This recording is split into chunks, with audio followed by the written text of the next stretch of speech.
Megan, a lot has changed since my boys started solids, but one thing hasn't. Parents are always looking for delicious options that deliver the most nutrition as affordably as possible. We all want what's best for our kids. Which is why we're so thrilled to share Amara Organic Foods. Their baby foods deliver all of the taste, textures, and nutrients of fresh purees with the convenience of an on-the-go powder. Yes, powder. Amara is a small company making big changes in the baby food space. When founder Jessica realized that by removing the water content from fresh foods, she could retain all of their nutrients and flavor without having to boil them to death, she partnered with an infant nutritionist to turn these super powders into a less processed, more affordable baby food option. You just add water, breast milk, or formula to your Amara baby food powder, mix and serve. This allows you to customize the texture of your baby's meal, which is ready in seconds. All of this and Amara is 100% organic, non-GMO, and plant-based without any added preservatives or sugars. In fact, Amara has 50% less natural sugar than leading brands and still costs less than $2 a meal. It's no wonder that Amara was voted best baby food by The Bump, Good Housekeeping, and What to Expect. Learn more at amaraorganicfoods.com/DIJFY and get 25% off their online shop using our exclusive code FEEDYOU25. That's FEEDYOU25 for 25% off any purchase at amaraorganicfoods.com/DIJFY, short for Didn't I Just Feed You?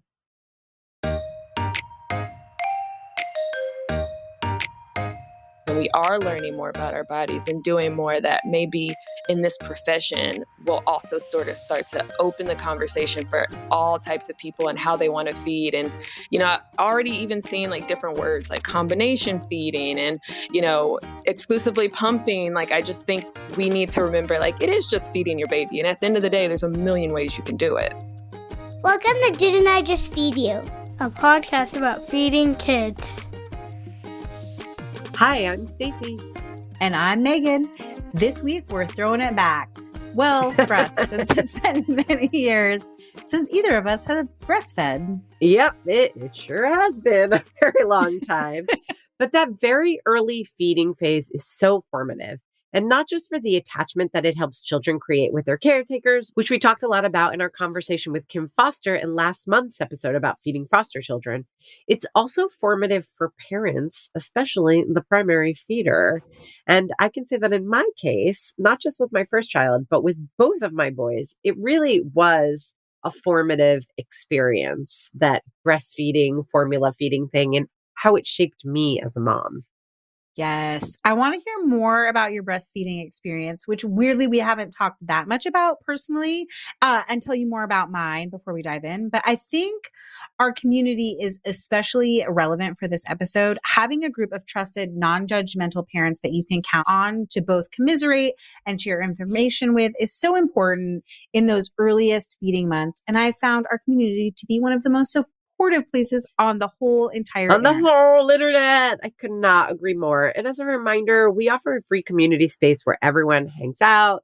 And then if you contribute to Didn't I Just Feed You, you can also join us as a supporting member. So that's in addition to the free membership space. And that comes with a ton of additional perks, including 2 bonus episodes every single month and more. You can find out more about your options and how to join our communities at didn'tijustfeedyou.com/community. Pretty easy and straightforward.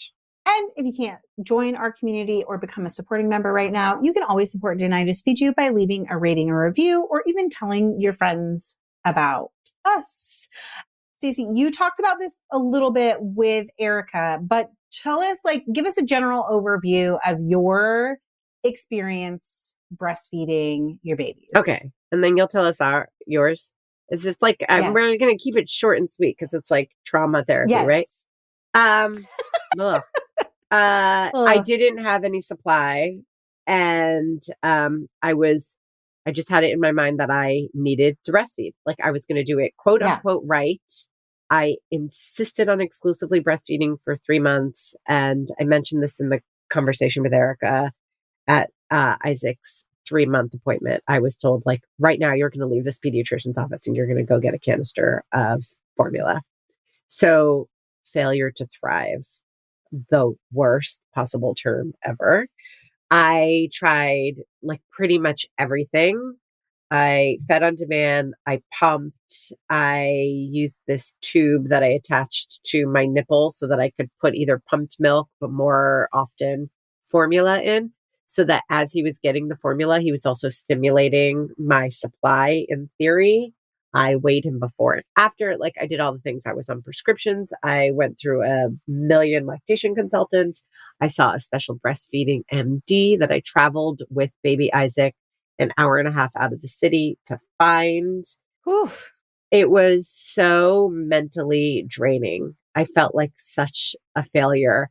And so much of it had to do my mindset, and that nobody corrected that. All these professionals who saw me, nobody talked to me about me and my mental health and what was realistic. I ended up seeing an endocrinologist, which now is like a regular part of my care because of PCOS.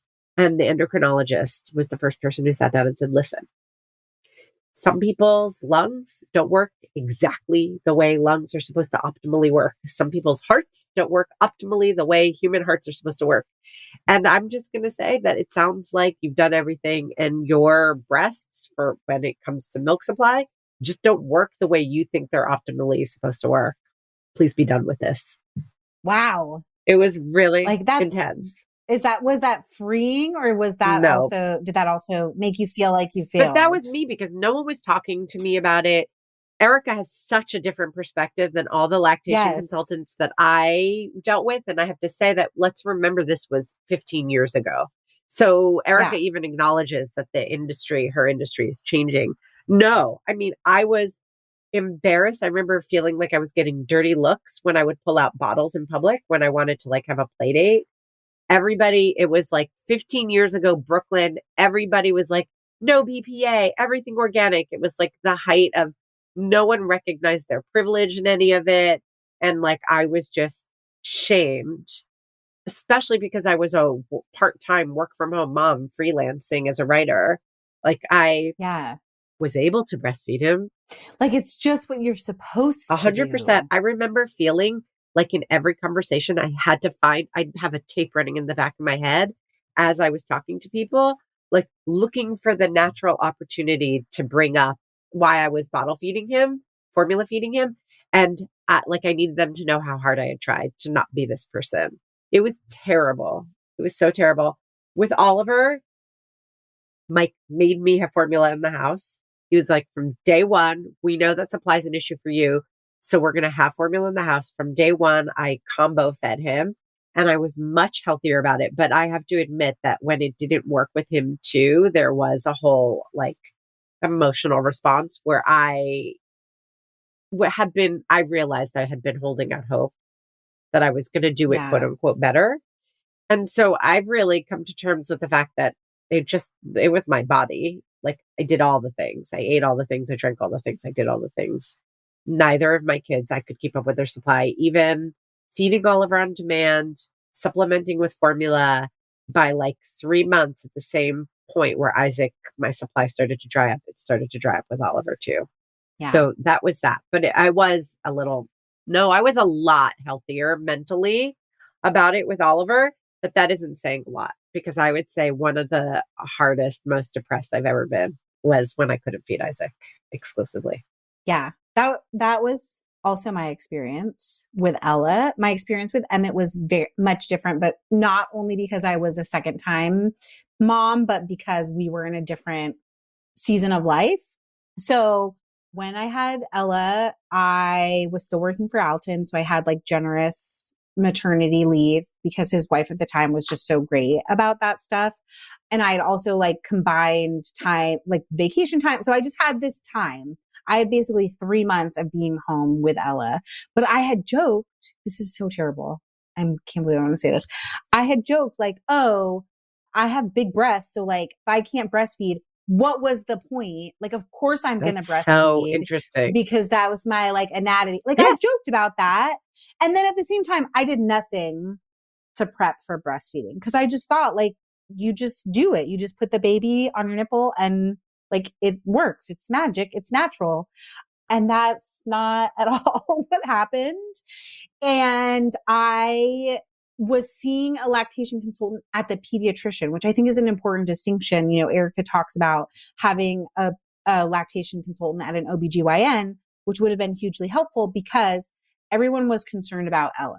Everyone was concerned about Ella gaining weight, and no one was concerned about mom, even though I was almost every week in the pediatrician making sure that she was gaining weight because everyone was concerned about failure to thrive. And I was crying every time. And I was just being told to do more, to pup in between feedings, to drink mother's milk tea and take fenugreek supplements, to take dairy, coffee, and onions and garlic and all these things out of my diet. And no one caught that in addition to struggling to breastfeed, I had terrible postpartum depression. I still would say it was the lowest I ever felt in my life. And Brian was traveling for work at the time. He was doing these film cruises. Mike was traveling a lot too. So I didn't have support. Like, I didn't have the support of my husband. And I love my mother-in-law, but she was very much like, well, you can just do formula. But I had this hang up about about moving her to formula. And I had the lactation consultant at the pediatrician being like, no, we're really gonna, it was that dictatorship that Erica mentions. Like, she was just like, no, you're going to get her. And like, in addition to all these things, like, why don't you just go to these breastfeeding groups? Meanwhile, I'm like just crying all the time. And part of my like long lead trauma that I have from breastfeeding Ella is that I feel like I didn't get to adequately bond with her because I was so worried about feeding her and I was so depressed and no one caught it. And so I always worry that there's the attachment issues that we talked about with Kim. So intense. I can relate to my mother who, came to this country when she was 13 and then had my brother when she was 19, really young. And it was really a different time. So she was kind of detached from the like old world village, like put the baby on the boob and like came here and was young. It was like formula. And she would come over and be like, just give him a bottle. But she didn't talk me through it. She wasn't supporting me. She was worried about Isaac. And I felt like she didn't understand where I was coming from. And no one acknowledged how important this was for me. And to this day, she makes jokes and I get angry. And like, I feel like it's not like to the point of tears, but that probably just stopped a few years ago because we have this Google Home and photos from like this time 8 years ago. Pictures of Isaac when he was in his first 3 months come up. And when my mom sees them, she's like, oh, look, that's starving Isaac. Like, that's baby Isaac. And I'm like, Stacey, it's horrible. Same exact. Horrible. My mother-in-law will say things like, we were all really worried about Ella. I'm like, yes. And I look back and I see the pictures of her when she's like 3 months and she is a thin Isaac baby. Too. Was still happy. Like, some of my favorite videos are like of her just having laughing fits. And I'm immediately taken back there and I want to cry and I want to crawl into bed because I think, what the fuck? And now I did that. How skinny he is as a baby. Like when I look at him now, I can see, I'm like, that doesn't look like a healthy, fat, chubby, you know what I mean? Then I was not accepting it. Yeah. So I started supplementing with formula when Ella was about 10 weeks, which was right before I went back to work.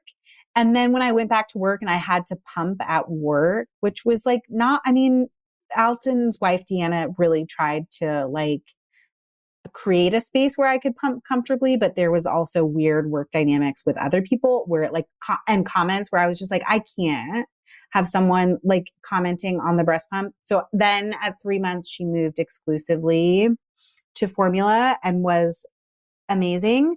Grew, Same. thrived, all of that. And with Emmett, we did same thing. Like we just had formula in the house, but also we knew that I was going to be prone to postpartum depression. So I could immediately get help for that with Emmett. And I wasn't working at the time. I had been laid off because Alton and his wife had divorced and closed their company. And so I had Ella going to preschool, but I had all this time with Emmett and I just felt more confident as a parent. And I was able to breastfeed him, supplementing occasionally for the first 6 months of his life.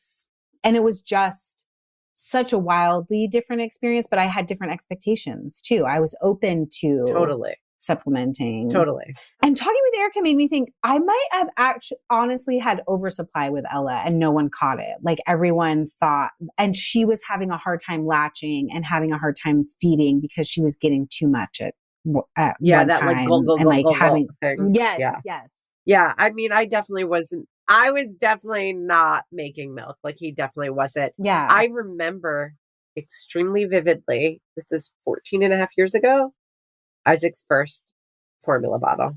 Yeah, I do too. Also, I forgot to say we had to get Ella's frenulum. Is that what it's called? Your little tongue attachment. Like they thought she had a tongue tie. And that was extremely traumatic to like take your baby in and have them cut something. That is. Sorry. I just remembered that. I must have blocked it. Isn't that intense? So intense. The first bottle, I don't remember the ounces, but he was getting like, whatever he was supposed to get, but he'd probably been getting a little under that. And that first bottle, it was like almost double the amount of ounces a baby of his age was supposed to eat. He was basically starving. And he gulped a huge fat bottle of formula. And then he was like really drowsy and sleepy. And I got really freaked out. And my mom was laughing at me. And she was like, she was like, it's like when you eat a Thanksgiving dinner. She is right. She was right. But I felt but that doesn't mean she needed to laugh. She was laughing so hard. She was like, I mean, she wasn't laughing at me, but she was laughing at the situation. She was like, that's so funny. This kid is like a little tiny infant, but he's like basically just ate a big ass meal and is like, I need to pass out for like 3 hours. That's what I remember was like, and I cried about that too. Like Ella had her first formula bottle and then she slept like the longest stretch she had ever slept in that 10 weeks. And I was like, I did this to her. Like I kept her from having good rest and from us enjoying this time together because I was so obsessed with breastfeeding. So I think this is a really good, now that we've like dumped her. Hello. Welcome to our therapy session on Didn't I Just Feed You? But this is why we were so excited to get Erica on because she has such a holistic view of what it means to feed, not breastfeed, formula feed, co-feed, what it means to feed your child. And I think that she feels very aligned with you and me because we talk about this for later stages, that seeing yourself in that picture, in that whole picture, your mental health, where you are, how busy you are that week, that day. These are the things that we talk about in relation to cooking and feeding your family. Erica sees that as part of the picture from the very, very beginning. Which I love. And it's very eye-opening. So we should just bring Erica on. Erica Campbell is a registered nurse, international board certified lactation consultant, wife, and mother of 2. She works as a lactation consultant with a private practice group in the Houston area. When Erica isn't helping families navigate their feeding journey, she finds joy in working out, reading an invigorating book, and listening to podcasts while on a nice walk. Oh, I love those things too. You can find more about Erica on her site, themilkmanual.com, or look for her on Instagram where she is at themilkmanual. Welcome to the show, Erica. We want to start by acknowledging that many moms who can't or decide not to breastfeed for any reason at all. Can you share with us why you feel passionately about breastfeeding and also help remind everyone that it's legitimate to not breastfeed or breastfeed exclusively as well? Absolutely. So for me, I'm not going to lie, when I decided to become a lactation consultant, it was about 7 years ago. And so I was coming from a really different perspective than where I am now in my life. And whenever I decided to become one, it was because I had such great help. And prior to having children, I did not know a lot about motherhood, as I feel like most, parents don't. But prior to becoming a mom, I didn't know a lot about motherhood. I'd never really seen anyone breastfeed. It just wasn't really on my radar. So whenever I chose to do it for myself, I had no goals. I was just kind of like, yeah, I'll do it. And I was a little bit younger. I was like 24 when I had my first kid. So I mean, it's younger in today's society, but I just was like, yeah, I'll have a baby and, I'll breastfeed if it can happen. And it did. Anyway, I mean, sometimes I feel bad for saying this, but it was super easy for me. And I think it's just because I didn't really overthink it or have anybody to compare myself to. And so from that moment on, I was a mother baby nurse and I went back to work, and I was very passionate about helping families just feel as confident and as empowered as I did in the situation. But now here I am 7 years later, and breastfeeding is a lot harder for most people than it was for me. And so for me to give advice, sometimes I feel like, it takes a lot more effort for me to try and put myself in their shoes when I can see people struggling and see how hard it is for them. It does kind of take me back and make me think like, wow, like what would I do in this situation? And there's so many times, like you said, where, to validate not breastfeeding, where I think like, no. And if I was in their shoes, I wouldn't do it either. Like, I completely get it. So now I would say, like, I love to empower people if they want to do it. Obviously, there's so many benefits to breastfeeding, and it can be just a really cool thing to do. Like, for me, the science behind it, the ease, I don't know. There were lots of things that made it easy for me. But then, like I said, on the other end, there's lots of things that make it hard for people. There's lots of times where it's just it doesn't fit into everyone's lifestyle, and that's okay. And I think more people need to remember that breastfeeding is only one asset of being a mom, or one aspect of being a mom. So if you choose not to do it, it does not take away any part of your motherhood. Like, it takes away nothing. It's just literally another part. Like, for instance, my kids are older now. They're almost 6 and 7, or they're somewhere in there. Yeah. But now they're older, and like most, we are supposed to think, oh, go play with your kids, go do this. There's some things that most moms do that I just refuse to do. And that's for my sanity. And I hate going to the park. And it's just like literally one thing I will do if I absolutely have to do it. And my husband does it for me. I've talked about how I hated going to the playground. Oh, yeah. It's the worst.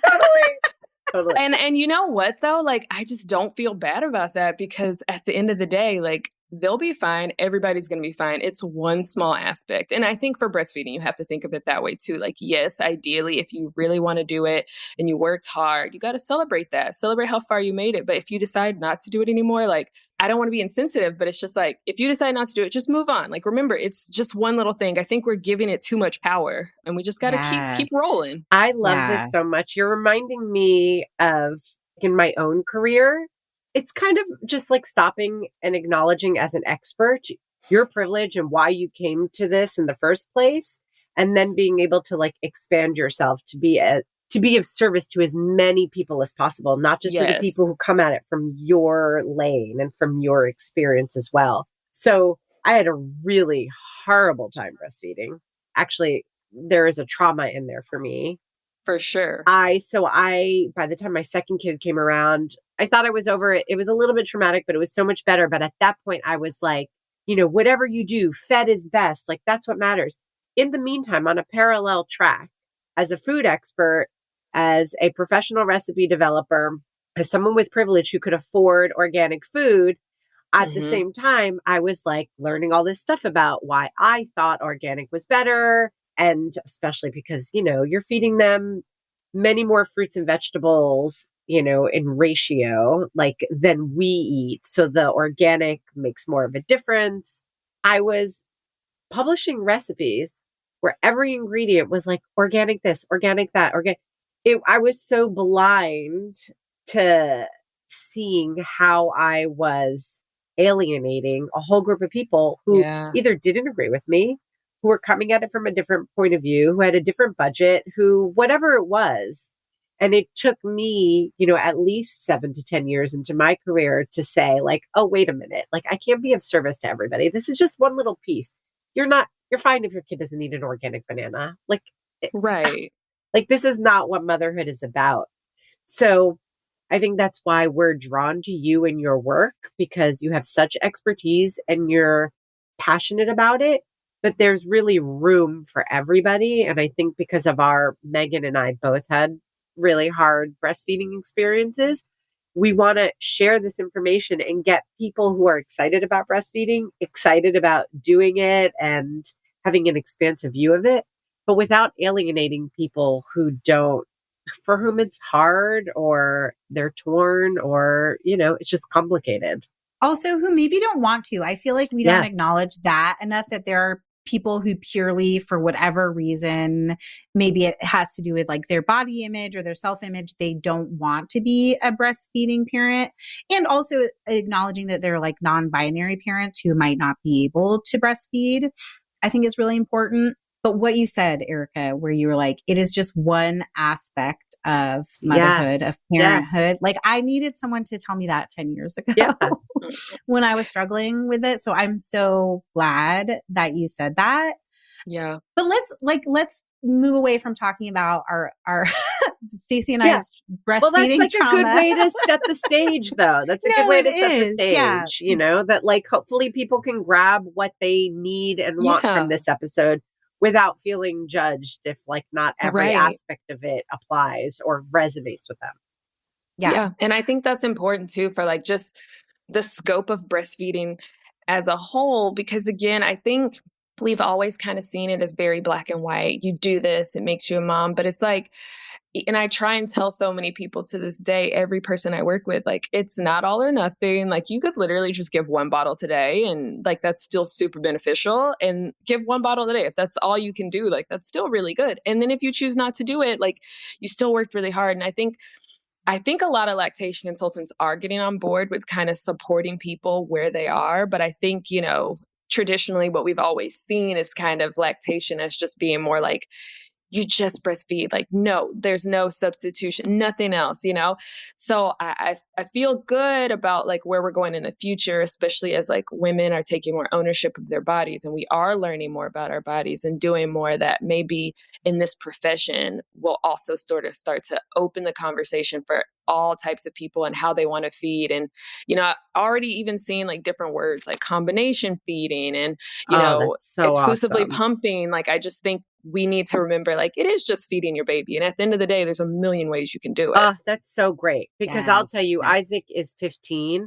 And when I was having my troubles, I had 4 or 5 lactation consultants, and 3 made me feel horrible. Like they left and I cried and for days. That. I cried. Yes. I hate that so much because like when I chose to do this, it was because I wanted to be like a cheerleader. I wanted to be motivating. I wanted to be supportive. So when I hear people have experiences with people who felt like their lactation consultant was like a dictator or like just was very aggressive, I'm like, no, like it's because it makes the whole thing so much worse. Like it just really makes everybody's memory and experience, and it does make it a traumatic experience. And it's like that first year of life is already so hard. Like where we can make it easier, we should be making it easier. Yeah. And not to mention like stress can impact your milk supply, right? So like if you're feeling all this pressure to have to do it and you're struggling to do it, it's only going to make the experience worse. Yeah. And not like something that should, which is not to say like it's not hard. I think that's where I came at it as like, I thought that breastfeeding would be this fully natural experience. Like I wouldn't need any help to be able to do it. And it wasn't. There's like a huge learning curve for both you and for baby. So talk to us a little bit about that. Like what do you recommend people take like breastfeeding if they would like to breastfeed? They take breastfeeding classes, sort of like they would birthing classes. Is hiring a lactation consultant like an ultimate thing, especially in terms of goals too? Like what is the goal if people want to breastfeed? How long should they want to do that for or try to do that for? For taking a class, I highly recommend taking a class during pregnancy if you can, like in your 3rd trimester. And I will say a lot of people in these classes, they don't know what to expect or what to ask. And I mean, I don't want to plug myself, but I'm going to do it anyways. I have a lactation, like an infant feeding course for the beginning. So like, especially if you deliver in a hospital, because I think there's a big disconnect in hospital education when it comes to breastfeeding. I think, and I worked as a lactation consultant in a hospital. It's a busy place. And I will never say like your lactation consultant sucked in the hospital, but I will say it is a sucky position to have in a hospital because you're working against so many other factors that we as just like parents don't know about. Like there's so many little things that impact how you feed your baby in a hospital. And I'll never say like, oh, you shouldn't get these things. Like you shouldn't get an epidural, you shouldn't get IVs, because like if you're going to get it, you're going to get it.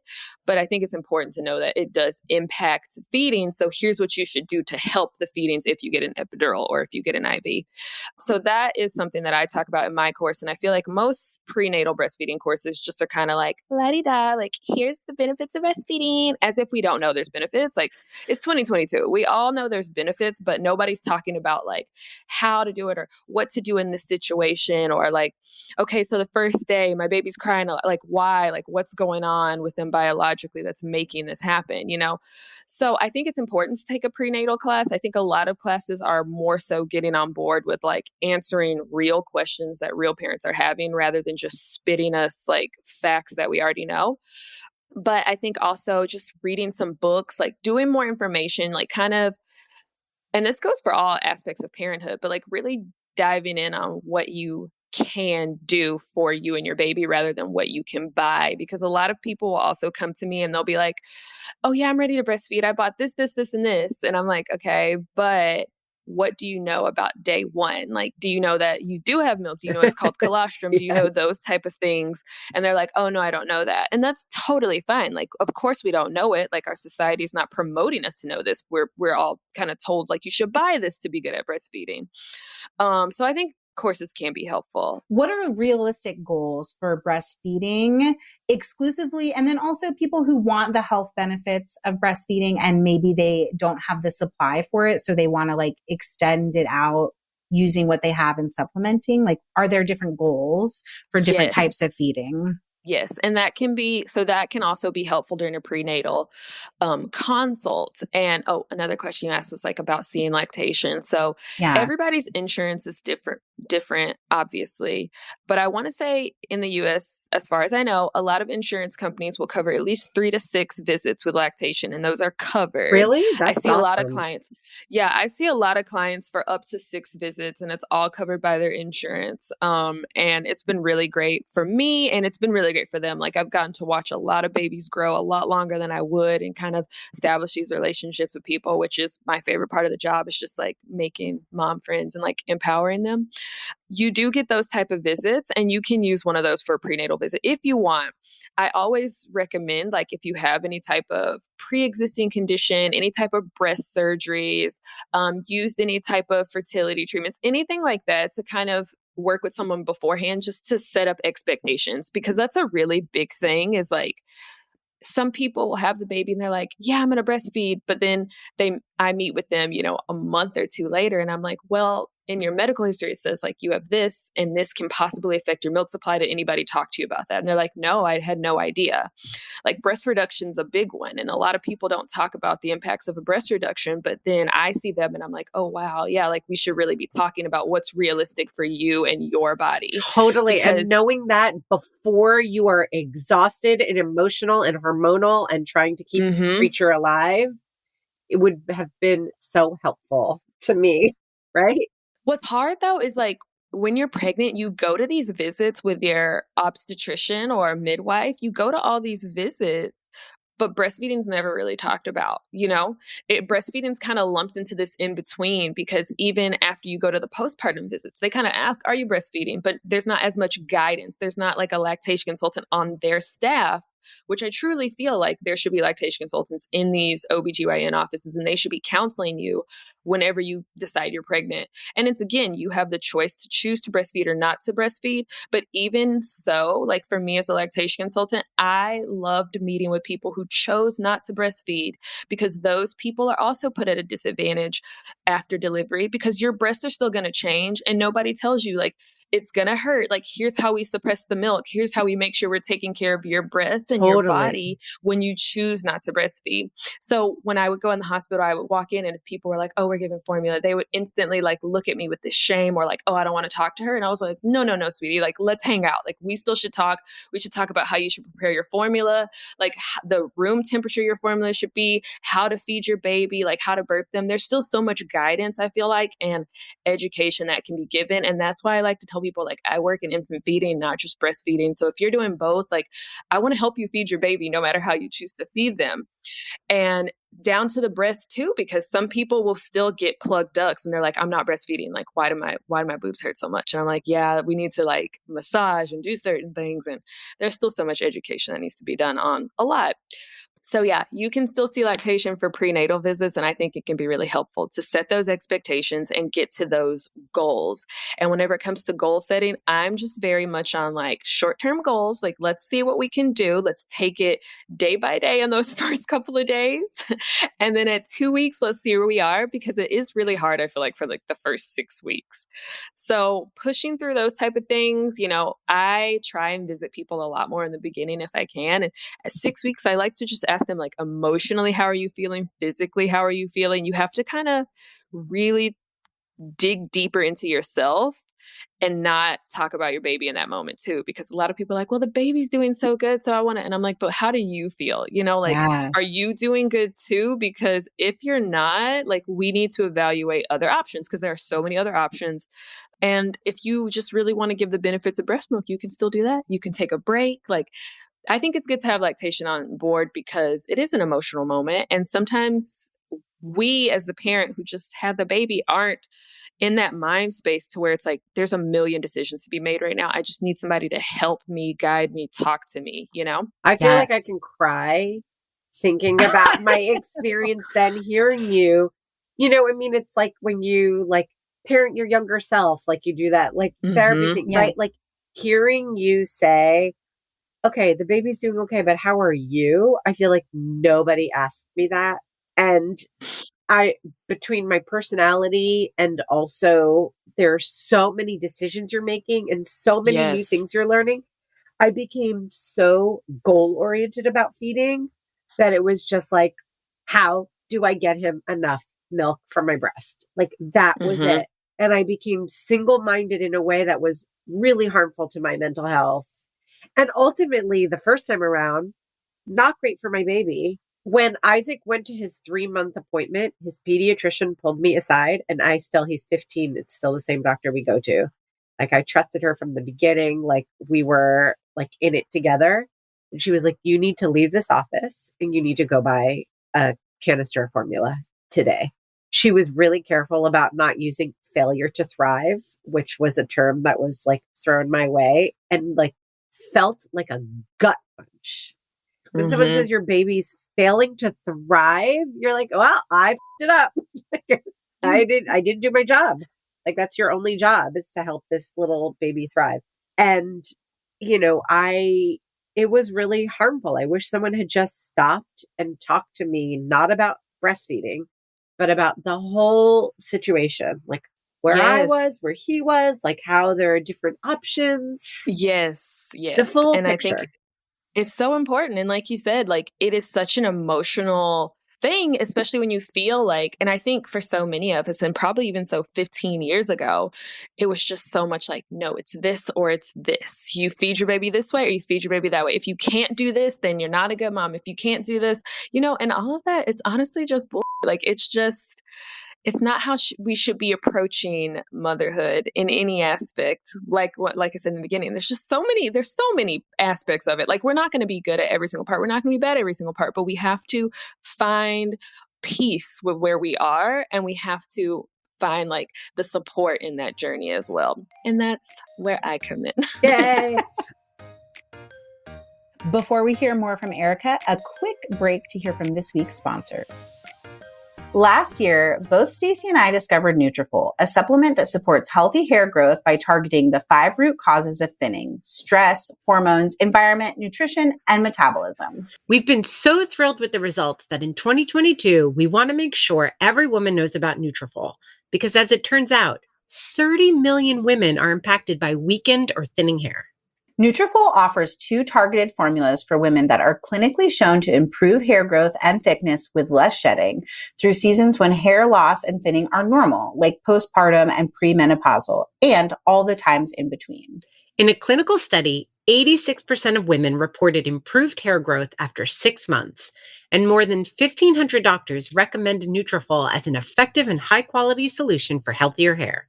Most importantly, Nutrafol is 100% drug-free. They use medical-grade botanicals in consistently effective dosages, so you get the most reliable results. And major bonus, you may also notice improvements to your overall well-being, including more restful sleep, less stress, and my favorite, better skin and nails. No matter your stage in life or whether you're experiencing thinning hair caused by stress, hormonal changes, overstyling, or some other reason, there's a Nutrafol product for you.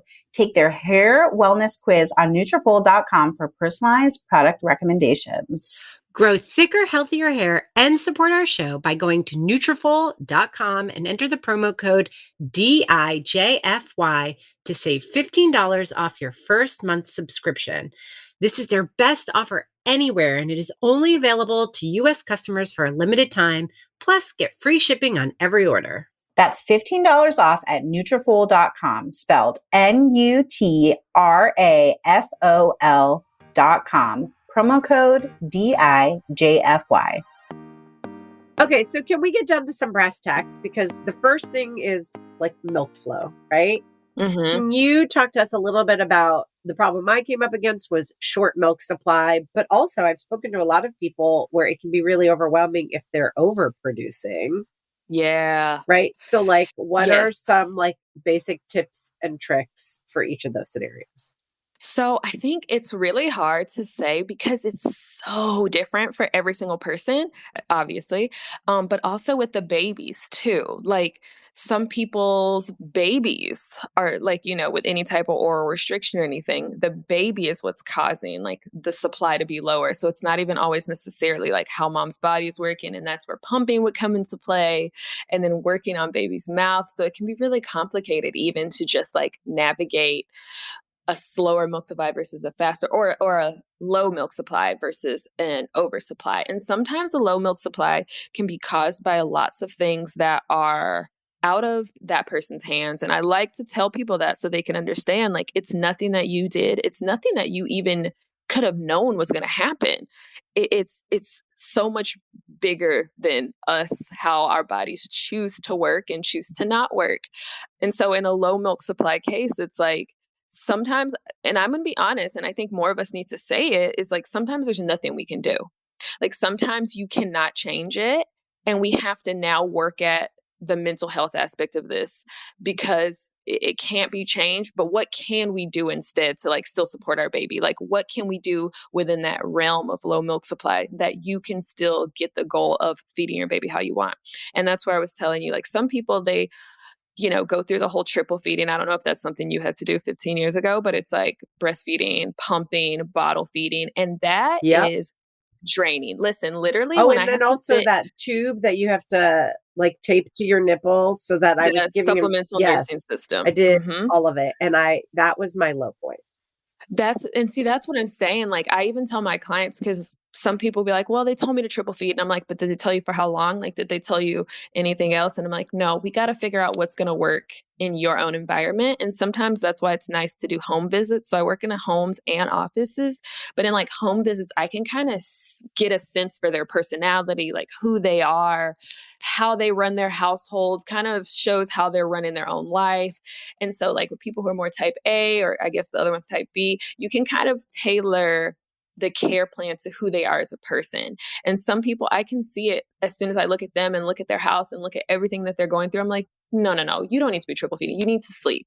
Like you need to eat. You need to do a lot of other things. Like you need to take care of yourself because you don't have a lot of help and you have another kid running around and you have so many other things to do. So whenever people are told to triple feed though, it is exhausting. And I mean, seriously, as I like explain it to people, like just me verbalizing, I'm like, oh, even the talking about it's a lot. Like just doing it sounds like way too much. So I think in a low milk supply case, we would talk about kind of like, I always ask people before I say anything, I'm like, if you don't like this, you tell me you don't like it and I will give you options, but I will never tell you what to do. So in that case, we kind of talk about like, you can choose to nurse your baby and then just bottle feed them afterwards, or have a family member bottle feed them and you go take a shower. But you still got that benefit of nursing your baby. No, you're not going to exclusively nurse them. They're not going to get 100% of their nutrition from you, but they're still going to get a good amount from you, and you're still breastfeeding. And sometimes we'll kind of get to that point where I'm like, we can make this work in a way that works for you. It's just not going to be what we envisioned it to be. And I think that's something we have to talk about with low milk supply, rather than selling people this capitalistic dream of you go out and buy this, you go out and buy this, your milk supply will go up, you go do this and do this and do this. And it's like that. Some people, I see them literally working their butts off, starving themselves, like not sleeping, not eating, focused solely on breastfeeding all day. And they're like, I did this for months and nothing changed. And I'm like, well, we got to stop. I am We got to so glad stop. you brought up capitalism too, because I have the financial privilege to have multiple lactation consultants, crazy teas. I was on a special diet. I had a pump. I was even encouraged at one point when I was triple feeding to have a scale. I would breastfeed. I would weigh Isaac before, breastfeed, weigh him after, log it, and then bottle feed him. It was insanity. Like my whole life for months was like, we weren't even going on play dates. Like I wasn't even doing mom meetups because it was too much of a production to fit in naps and this whole routine I had around breastfeeding. And all of that money, time, and energy, it never got better. Oh, prescriptions, FedEx from other countries. Yes, because the they amount weren't of people legal who are like, who went to other countries to get medications for it. And then some people will see an increase, but once you stop taking the medications, you'll see a decrease. Right. And then one of those medications that is legal here in the United States, one of the biggest side effects is depression. Like if you already have or if you're at risk for depression or have a history of depression, I tell people, no, you shouldn't take it because it's going to make all of this worse. And I'm like, what's more important to you, milk or this? And it's like, I get how beautiful breastfeeding is and the act of it. I get so much about it, obviously. But I am a huge supporter of like people living their best lives, like taking it easy, being happy, content, confident. Like that is more important to me. So I'm like, you shouldn't be taking this medication. So Just the there's money. so much of the money the money of it all. And people will think too, like the more I buy, the better that I'll do. And I'm like, it's not always the case. You can throw $1 million at this, but it doesn't mean it's going to change. And that's why I think we have to start being realistic and just talk about just being vocal and having conversations about the fact that like, hey, I have low milk supply. My body can only produce this amount. It is something beyond my control, but I'm still nursing my baby and we give formula. Let's move on and go to another part of this day. You know what I mean? Like, I feel like if we were able to kind of normalize so many different aspects of breastfeeding, then it wouldn't probably even feel so stigmatizing, or it wouldn't feel so intense for a lot of people. And I just hope, like as our children get older, if like my daughter were to have low milk supply or something, she'd be like, oh yeah, mom, I have low milk supply. I'm going to breastfeed. Can you give her a bottle after this? And we move on, and it not be this thing where it's like, I have to hide in a room and feel like I don't want people to know, or, I have to go and pump afterwards. I just want us to be able to, you can still give them the benefits of breastfeeding, but understand like, we're in a different place than we were 100 years ago. Our bodies, our evolution, everything about us is just, it's different. And we have to also know that when we go into things like the natural aspect of breastfeeding, because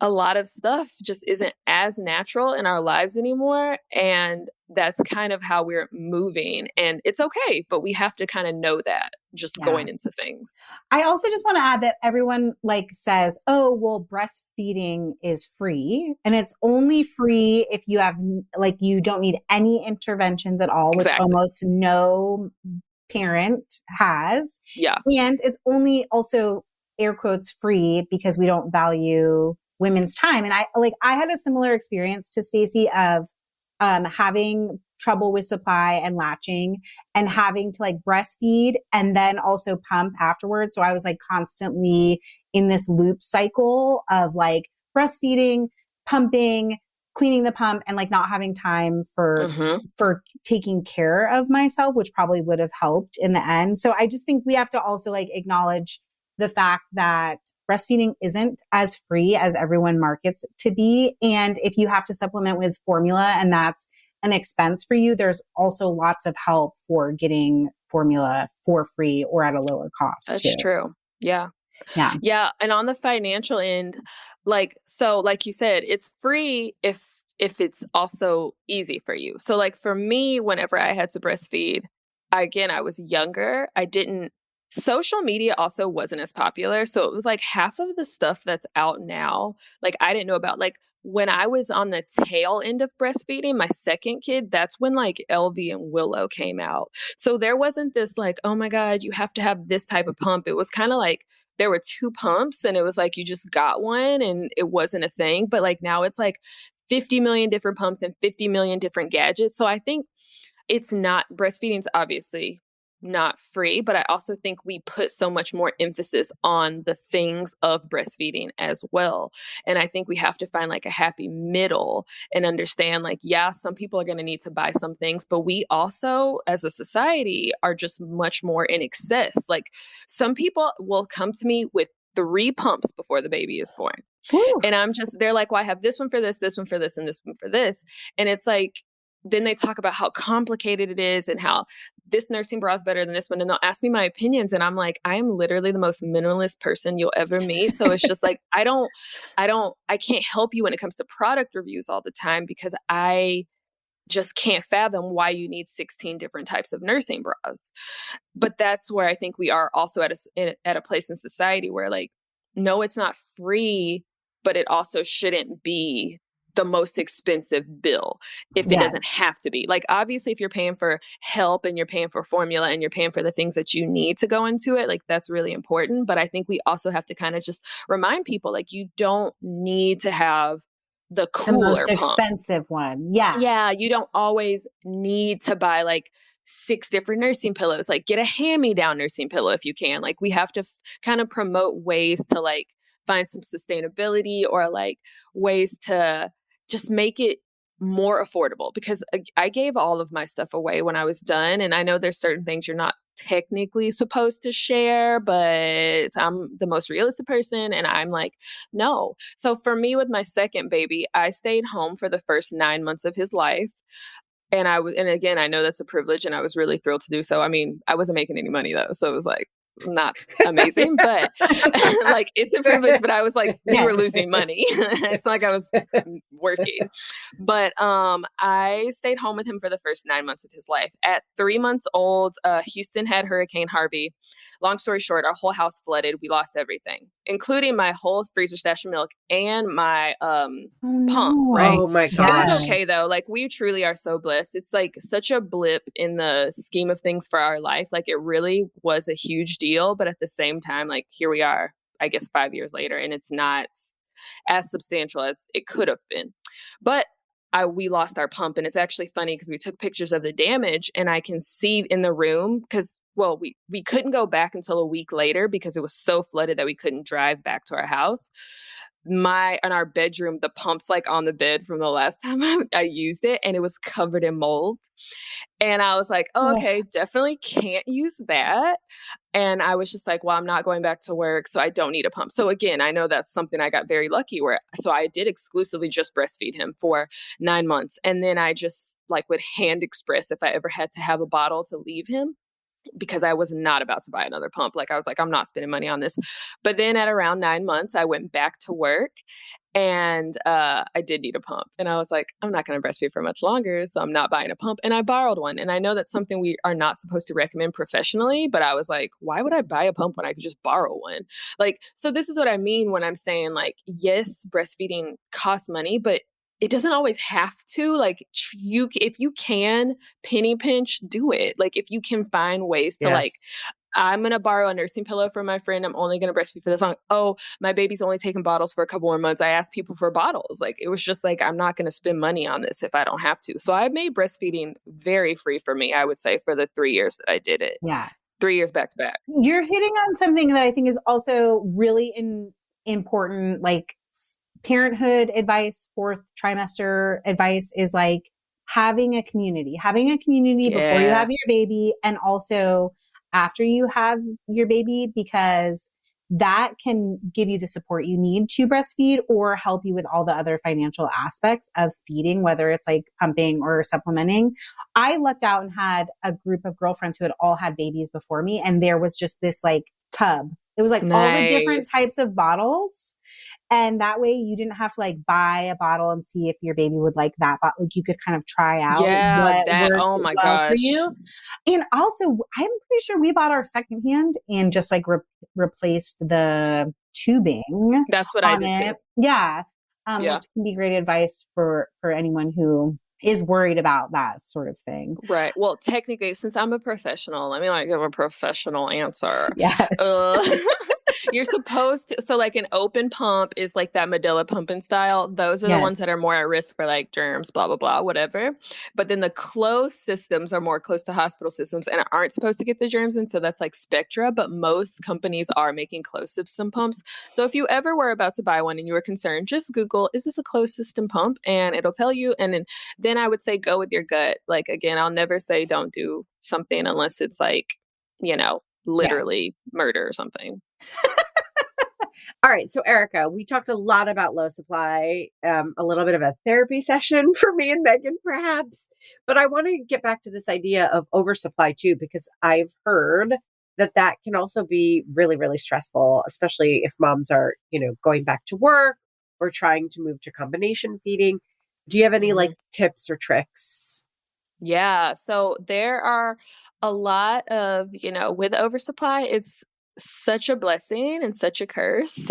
I had an oversupply with my first baby because I put my body into an oversupply accidentally. So I was, breastfeeding fine. But because it was my first baby and I just expected certain things, I was like, well, I should start pumping too. So I started pumping on day one. And by the time I got home, I was like extremely engorged and she would only feed for like 10 minutes. And to me, that was concerning. And that's actually when I called a lactation consultant because I was like, she's not feeding for a very long time, and we did a way to feed. She took like, as a newborn, like 4 ounces in 10 minutes. And we were like, oh, and then I was still extremely full. So she had me pump afterwards and my body was still producing more and more milk. Now, that's not like a humble brag or anything, but I was just extremely full all the time for such a long, until I saw that lactation consultant, I thought that was normal. I thought I was supposed to feel my breasts were like extremely hard and full and that was normal. And like, oh yeah, well that means like I have milk in there, but y'all, you're not supposed to always feel that way. Like at some point they're going to feel soft and still be full of milk. And that is what's normal. But I didn't know that. Because I only worked in mother baby when I had my first kid. So I was a postpartum and nursery nurse. So I worked in the first 3 days postpartum, and that's my extent of knowledge. That was my extent going into having kids. So I assume those firm breasts that I saw in the hospital was all of breastfeeding. And then, you're more at risk for a lot of things like plugged ducts, mastitis. Of course, with being with having an oversupply, that's where pumping or hand expressing comes into place, which is, again, you need a pump, you need to start washing things. And so I would slowly taper off of pumping over, I can't remember how long it was, but we slowly tapered off of pumping and then just let her empty me completely. And then like lots of ice packs to slow my milk supply down. And eventually it was fine. Like eventually it just was like another little small part of our feeding experience. That's why I say it was easy, because it wasn't enough for me to like even remember those moments until I have to talk about them. But a lot of people with oversupply don't realize the same thing. They think that what's happening is normal and they continue that cycle. So they'll feed their baby will get a full feeding on the breast, but then they're like, my breast still hurts. So they pump afterwards. And you constantly do that cycle to where your body is expecting it each time and it won't stop until you stop it. Because when you're pumping, it thinks that the baby's still eating. They're like, and you need that much. Yes, exactly. So it'll just keep going. And most people don't know that. So they think and they'll keep it going for months until finally they're like, how do I stop this? But your body's gotten so used to it. So with an oversupply, it is one of those things where some people come to us for help because they want to stop the milk supply. And like I said, again, it's such a blessing. And, I don't ever want to be like, no, it is the worst thing, because obviously there's people out there who could use that extra milk. But for some people, it is also a curse, because we'll see people who have multiple bouts of mastitis because of it, on antibiotics several times, have to go to the hospital because they had an infection or like had a high fever, like just lots of little things like that. Well, I guess they're not little, but things like that going into it. So with an oversupply, it is going to be really working at slowing your supply down. And some people will purposefully put themselves into an oversupply because they know they have to go back to work sooner. So again, it's one of those things that's just really hard at being a mom in the United States Yeah. because people will intentionally put themselves through this, even though it's painful. It can put you at risk for so many things because they have to go back to work sooner than they want to go back, and they want a freezer full of milk. And, since we're on the topic of freezers full of milk, I want to just remind anybody listening that if you see those type of posts on Instagram, on any type of social media, you just have to remind yourself not to compare yourself in those situations, because while that is really awesome for them, it is not a realistic thing to see for every single person.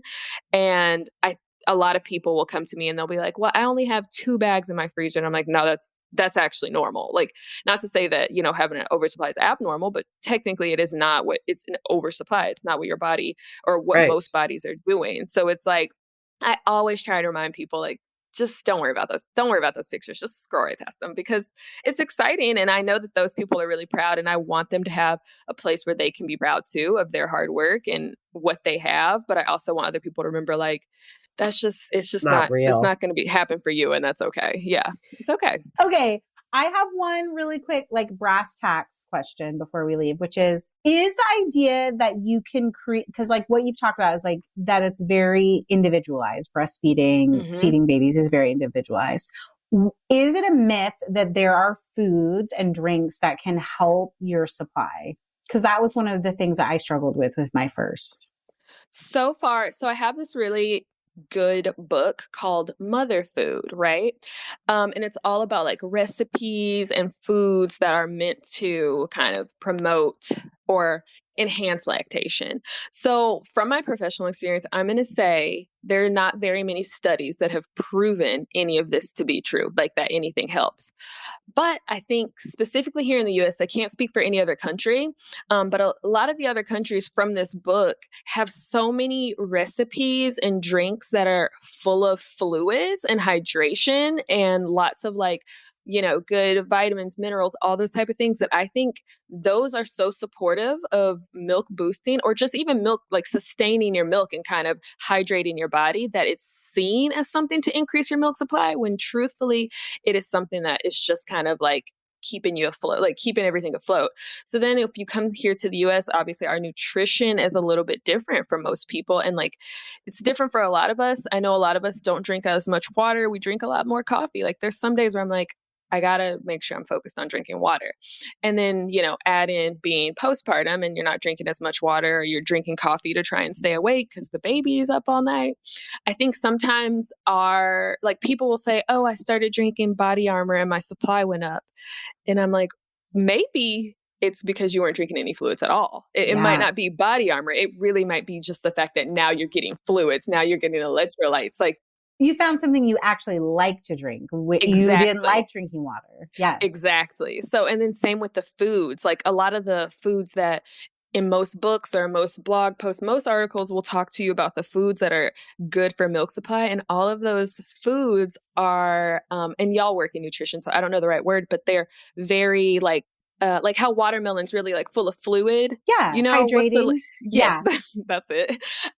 They're very hydrating foods in general. So it's not, I don't think it's necessarily that it's, the food is a magic thing. I think we're just hydrating our bodies properly in order to make more milk. If you do see an increase, some people will be like, I'm eating all the foods and I'm not seeing any changes. And I'm like, yeah, that's because there's no real evidence behind it that's like been documented. But if I can tell people like, hey, if you love eating oatmeal every morning and drinking oat milk and that might be something that helps you, then do it. It's not harmful. Oats.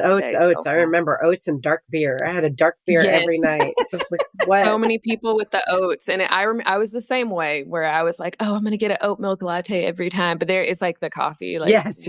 You're like, actually, you're just drinking a whole lot of liquid. Exactly. Okay. On the same tip, are there foods to avoid when you're breastfeeding? Kind of, yes. So it's really going to depend on your baby and your baby's response. But usually I say don't avoid anything. Go feed as wide of a range as you can. And again, I always tell people like I don't specialize in food, but from what I know, like eat as much as you can. And once there is like more of a reaction or something that's a cause of concern, that's when it's worth us like kind of tailoring in and seeing what can be. Coffee can be one of those things where some babies will tolerate it completely fine. And then some people will be like, my baby wouldn't sleep as much. So then I'm like, how much coffee did you drink? And they'll say they drank like 2 venti coffees. I'm like, oh, maybe we should cut back a little bit on the coffee and just kind of see if that helps. Yes. And then like, one of the old wives' tale or whatever, Yes. one of the old things that people would say is like, my mom said, don't eat spicy food. My mom told me not to eat like the food that's, my traditional cultural food, like my cultural food, like Indian families or Latino families, they'll say like, my family told me not to eat anything spicy. And like, that's just such a myth. And a lot of studies have actually shown that it's better for the baby to get exposed to those things earlier. Yes. So kind of that early exposure is a lot more helpful. So I tell people don't cut back unless there's a reason. And same with the gassy foods like broccoli and cauliflower. They'll say, my mom told me that's why the baby's gassy. And it's like, there's no science rooted in that. It's just probably them assuming that that's what's causing it. And there's not a reason for you to not eat those foods. Before we say goodbye to you, because we're going to tell everybody your Instagram and your site, you have classes, you have so much, from nipple care to how to prepare to go back to work, so much amazing, helpful content. But I just want to end with, do you have any final words on just like how, no matter how you're breastfeeding, low supply, oversupply, normal supply, how can you make it as pleasurable as possible for you as a breastfeeding parent? I think the best way that you can make it something that you look back on with a fond memory is to really start to harness who you are in these moments. And it's so hard. Like becoming a mom is just so hard because your whole life changes and you do change in those moments. So whenever you have to sit, while you're pumping or grabbing a bottle or hooking up the SNS, like doing any of those type of things, really sitting in your feelings in those moments and asking yourself, like, is this something that can work for me forever? Like, is this something that's okay for today? Like, I always tell people take it day by day. And I don't know if any of y'all watch Euphoria, probably don't, but yes, everybody We do, got really mad totally. at Cassie on Euphoria for saying that. And I was like, it's truthfully really good advice though in certain situations. Maybe not for an addict, but like, I don't know. It's really good advice, I think, just to take it day by day and just kind of see where you are. And also, I think it's just really important to remember that ending your feeding journey at any point does not mean you failed or you quit, because guess what? It's gonna end one day. Like it has to end one day. It might end sooner than you expected it to, but it's gonna end one day. So you get to choose how it ends. And I always say just end it on a high note. Do that last feeding with pride. Like look at your baby, take some pictures, write down how hard of a journey it was, and just write like, but we're done. And I'm coming to peace with that. As hard as it is, I'm going to be okay and baby's going to be okay. Like cherish the end. Do you know what I mean? Like it's hard, but you just have to kind of make this your own, not anybody else's. Because I think a lot of us also do that where we're like, my sister-in-law breastfed for 18 months. And it's like, but you're not your sister-in-law. Yeah. Like you're not. And that's something I've had to tell myself with things unrelated to breastfeeding. Like I used to be so obsessed with working out and like having my body look a certain way until finally like I turned 30 and I was like, wait, that's not my DNA. Like that's not my genetics. Like I'm pushing myself to be something I'm not. And I just got to do what works for me and learn how to be comfortable in who I am. And that's a lot of what breastfeeding is too. It's a lot of mental, I think, more than anything. That's beautiful. And also, Megan and I are here to remind everybody that the feeding journey continues for many, many more years. Yeah. The feeding journey doesn't end just with breastfeeding. Oh my gosh. I think this all the time, but I never really want to say it because in this space, I always feel like I don't want to be that person that's like, oh, you think it's hard now? Just wait. I don't want to, Yes. But I guess it's a good way to put it. It's like the feeding journey never ends. Literally, my kids are, okay, they're 5 and 6. My son's about to be 5. That's what it is. Um, and I seriously am like, oh my God, I remember when y'all breastfed and y'all didn't talk back. Like or even when you were 1 and you ate sweet potatoes and you were fine with like baby led weaning, like everything was great. And now it's like, my son is just very particular. Like he would just eat nuts and berries. And I'm like, we got to get some food in you. And I'm just like, this, as I make meals, I'm like, this is literally never going to end. I have to do food related things with them for the rest of their life. Like it's wild to me. And I just think back to sometimes I'm like, dang, that first year, I guess it wasn't as bad as I thought. Cause this is kind of hard when I put a plate down and they're like, I hate this. I'm like, oh, okay, cool. Great. Neat. Yeah, I love that. It's like there's Wonderful. just a different season, but it just Yes. it feels like such a big thing. One of my favorite stories is that Isaac used to co-sleep, and at 4 months, I put him in a baby sleeper next to the bed instead of in the bed, and I cried like for an hour because it was the first milestone, and now I can look back and I see that actually parenting is full of these separations, new season, new challenges, but it's all this thread, you know what I mean? So like, yes, it's emotional and it's hard to let go of feeding, cherish it, do all the beautiful things that you said, because it will look different. You're not going to return to this, but there's still like so many opportunities and challenges ahead around feeding. And that's when they go from tuning into you to tuning into us. Yes. And I guess that's kind of what's cool about like I always tell, 6 months, once you can start introducing solids, it's like you can reclaim some of that not power, but like that what you wanted to get with like nursing. If you really want it to be more, you can try and reclaim that in so many different aspects. If you really feel like the feeding is what you wanted, like you can try and do it in different aspects. That's such a good. Make them those gourmet little pancakes if you want or whatever. Yeah. It's a different kind of ownership. It's a Exactly. reminder that there's always beginnings and ends with in new motherhood. seasons. Yeah. Erica, thanks so much for joining us today. No problem. One of my favorite things there's so many favorite nuggets. So many things. But this idea, bringing it back to you and me, that that there are all these opportunities, like whatever you feel happened during the first 6 months of feeding, that when you start solids, and then we know when they, there's so many other phases, when they go through a picky phase, when they start feeding themselves out in the world on their own, and you don't have control anymore. These are all milestones, and each one presents you with an opportunity to think about your relationship to food and feeding and your kid and their relationship to food and kind of readjust. Did that resonate with you as much as it did for me?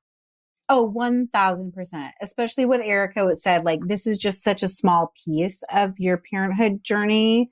That is like me. I'm going back to 2012 Megan and telling her like, that's such a small part of it.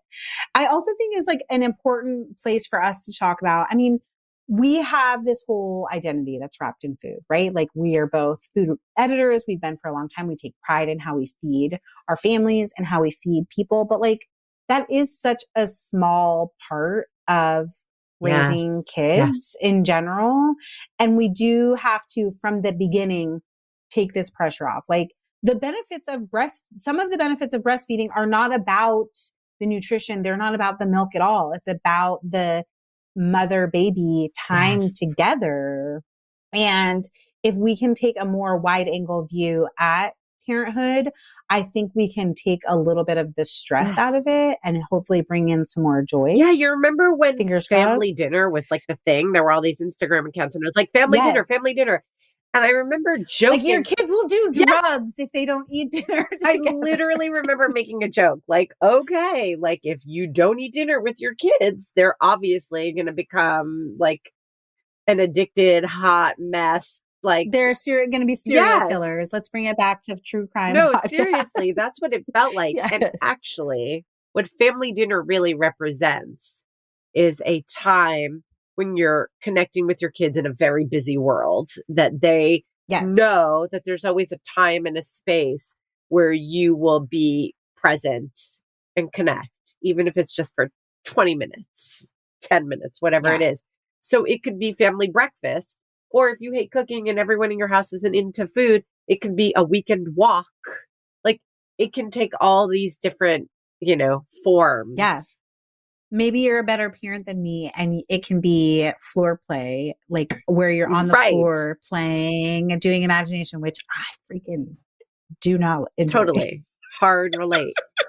So, yeah. And so we talk about food because actually, I think this is really important to pull back the curtain. Food is a place where we can excel because we actually like food. That's the secret, people. That it seems like we're doing all this stuff for our kids.